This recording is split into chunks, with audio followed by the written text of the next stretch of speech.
Aujourd'hui, en anglais, nous allons terminer notre apprentissage de l'heure. Nous avons déjà travaillé avec 2 vidéos l'apprentissage de l'heure, donc là c'est la dernière. Après cette vidéo, vous saurez tout dire en ce qui concerne l'heure en anglais.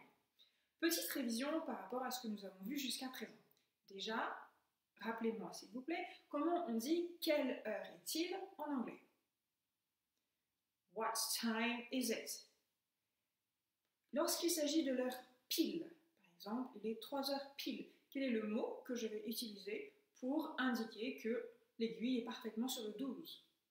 On utilise le mot o'clock. S'il est 12 heures, je dis it is 12 o'clock.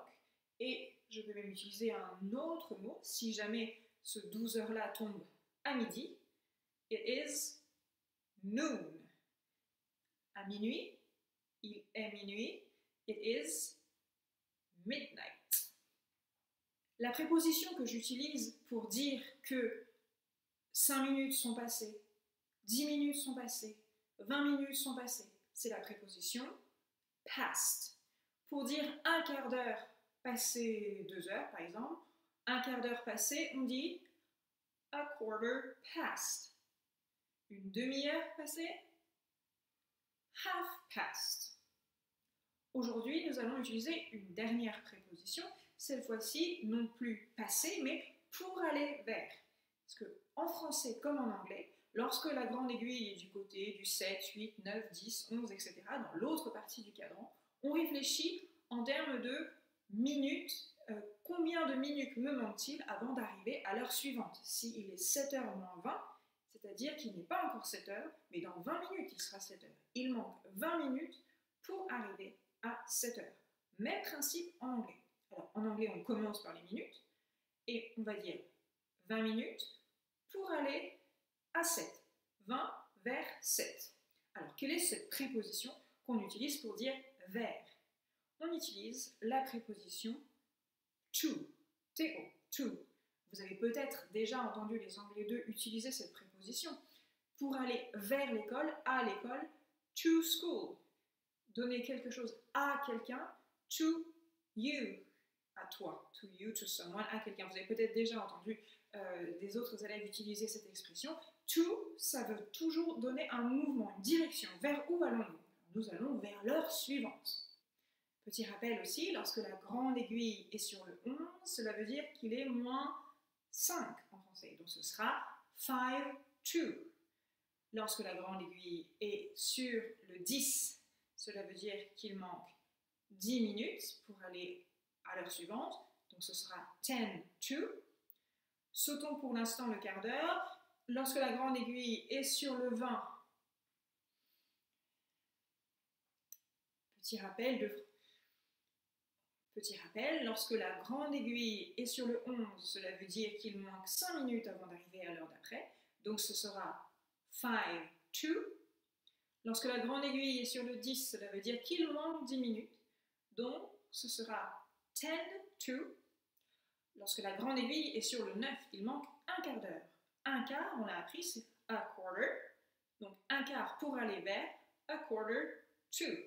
Lorsque la grande aiguille est sur le 8, il manque 20 minutes. Donc, ce sera 20 to. Et lorsque la grande aiguille est sur le 7, il manque 25 minutes. Donc, ce sera 25 to. Alors, lorsque la grande aiguille est sur le 6, c'est la demi. La demi, c'est pile au milieu. On n'utilise que half past. On ne dit pas il manque une demi-heure pour aller à l'heure suivante, comme en français d'ailleurs. C'est uniquement lorsque ça franchit le 6 qu'on commence à utiliser la préposition to. Voyons quelques exemples. Il est 10h moins 5.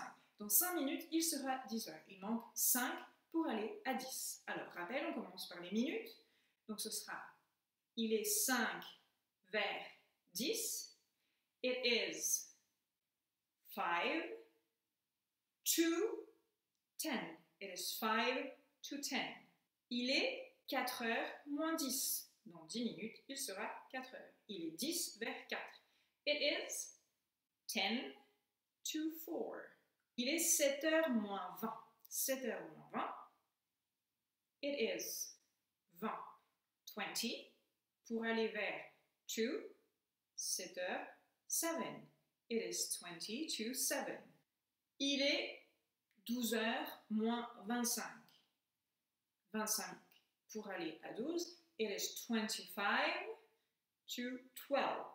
Éventuellement, je peux aussi dire it is 25 to noon ou 25 to midnight. Mais 25 to 12 est tout à fait acceptable en anglais.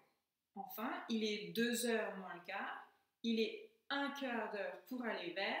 It is a quarter to 2. It is a quarter to 2.